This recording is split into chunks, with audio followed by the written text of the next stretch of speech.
Bonjour à tous et bienvenue sur boursicoté.com pour cette nouvelle analyse technique Forex, matières premières et Bitcoin avec une paire de devises euro-dollar qui semble valider la rupture ici des 1,0635. C'était toujours en cours hier lors de ma précédente analyse et donc on confirme totalement la sortie ici de cette zone 1,0360 et 1,05. La dynamique donc semble bien s'orienter durablement à la hausse sur la paire de devises euro-dollar. C'est ce qui devrait être confirmé par d'une part l'intervention de la Banque fédérale américaine ce soir et d'autre part la Banque centrale européenne demain qui paraît plus agressive désormais que la banque américaine. Donc on est logiquement sur un retournement de la dynamique moyen-long terme. On le voit ici sur cette phase, on est venu chercher donc des niveaux sous la parité.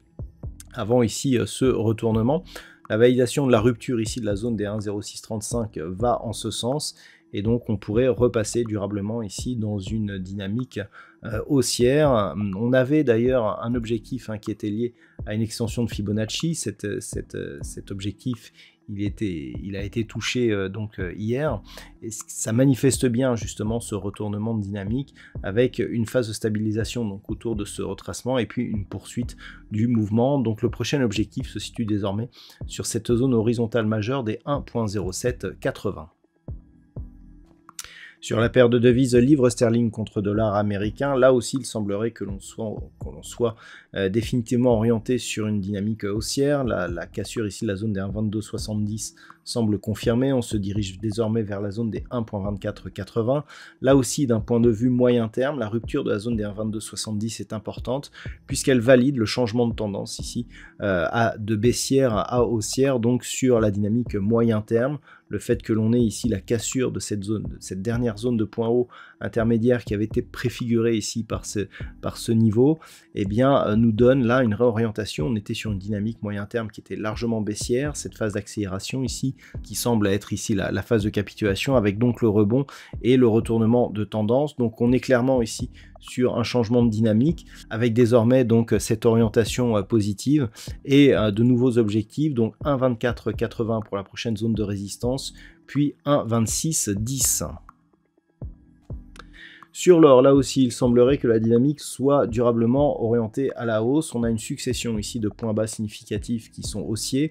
La rupture des 1807 $ l'once, zone qui était précédemment résistance majeure, qui agit désormais comme support, très visible ici sur cette phase, va aussi dans ce sens. Là aussi, d'un point de vue moyen terme, le fait que l'on casse ici cette zone nous place dans une dynamique qui semble durable puisque ce niveau ici était un niveau majeur de retournement. Lorsque l'on élargit encore un petit peu ce graphe, on peut se rendre compte ici que on était sur la cassure de deux précédents points hauts significatifs de la tendance court terme, sauf que après ici le point haut des 1730, on n'avait pas eu de nouveau plus bas significatif. Là, la cassure de cette zone valide vraiment le changement de tendance moyen terme avec une dynamique donc qui redevient haussière. En cas de rupture de la zone ici des 1807, c'est désormais la zone des 1850 $ l'once qui semble être l'objectif donc de cette nouvelle dynamique. Donc tant en tout cas que la zone des 1807 $ l'once sera support.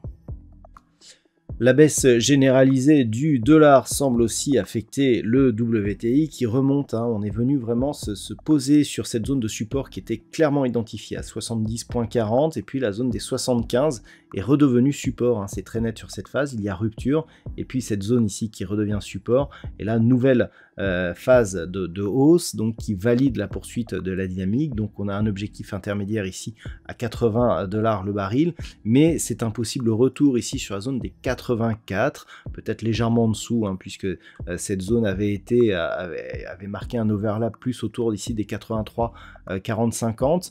Donc à voir ce que ça donnera sur cette zone, mais clairement si on dépasse la zone ici entre 83,50 et 84 $ le baril, eh bien on aura là aussi un changement de tendance, hein, puisque nous serions dans une sortie de dynamique baissière. Alors d'un point de vue moyen terme, on avait ici une dynamique baissière qui s'était neutralisée entre 75 et 93,50.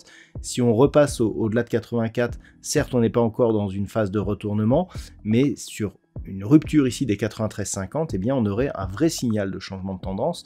Donc ce sont des niveaux à surveiller. On sait que 84 $ le baril jouait un petit peu comme une zone d'arbitrage, et donc le retour sur cette zone serait un signal assez important pour la poursuite de l'évolution donc de cette tendance moyen terme. Donc on surveillera 80 puis éventuellement 84 $ le baril. Tant que nous sommes sous ces niveaux, malgré le rebond actuel, eh bien on reste dans une dynamique baissière. Et puis enfin, au niveau du Bitcoin, il semblerait que l'on ait trouvé une base de rebond. Donc on a rebondi ici sur cette zone entre 15 500 et 15 800 $ pour un Bitcoin. On est venu chercher le premier objectif ici à 17 800. Et puis là, on confirme ici avec une reprise. Alors, par rapport à l'intégralité de cette dynamique, on a tracé ici le retracement de Fibonacci.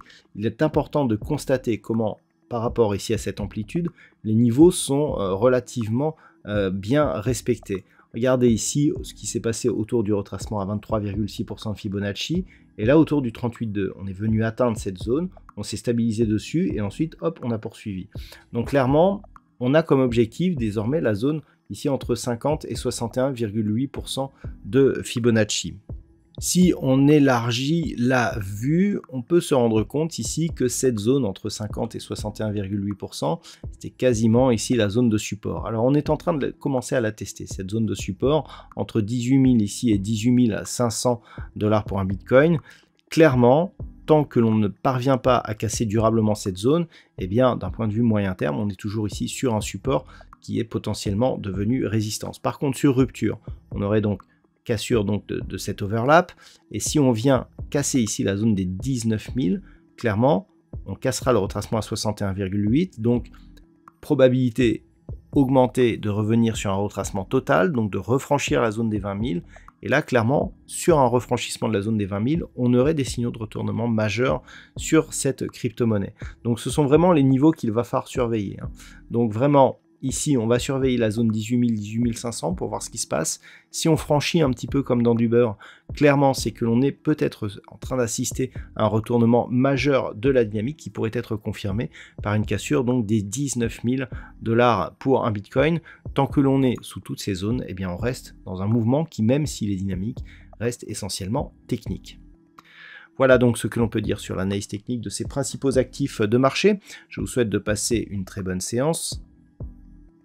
Je vous souhaite de passer une très bonne soirée. On se retrouve dès demain pour d'autres analyses techniques, toujours sur le site boursicoté.com.